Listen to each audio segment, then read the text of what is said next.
In this video, we're going to take a look at the remaining options across the Game View toolbar, starting off with Maximize on Play.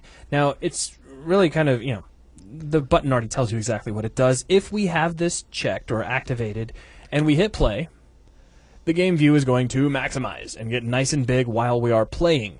As soon as we stop playing, it's going to go back down to whatever size it happened to be. That's really all there is to it. Yeah, that one's not very hard. Next, we have gizmos.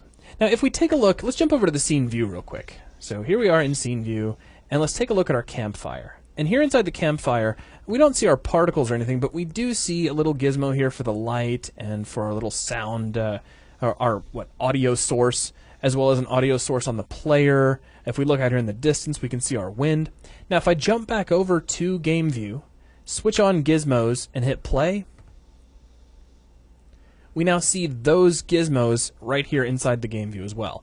Now, if I reach over, now I realize I can't really do both things at once because of the way the camera turns, but if I switch those off and rotate back around, you'll see those are gone. So that's all that's doing, is just switching those little gizmos on and off if you need to see where things like audio sources and whatnot are hiding in your level. Now, next we can turn stats on and off.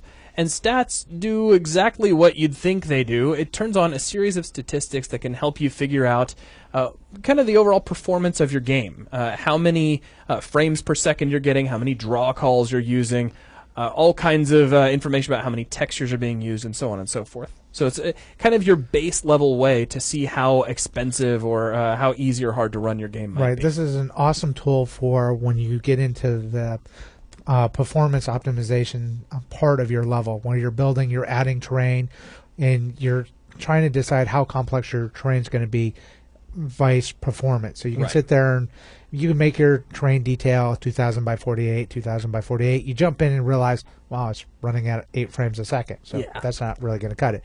So then you start tweaking back, and you can use this to compare the changes that you're making and what kind of performance you're getting back. And obviously, you can see that our little demonstration level here has not been optimized. No, not at all.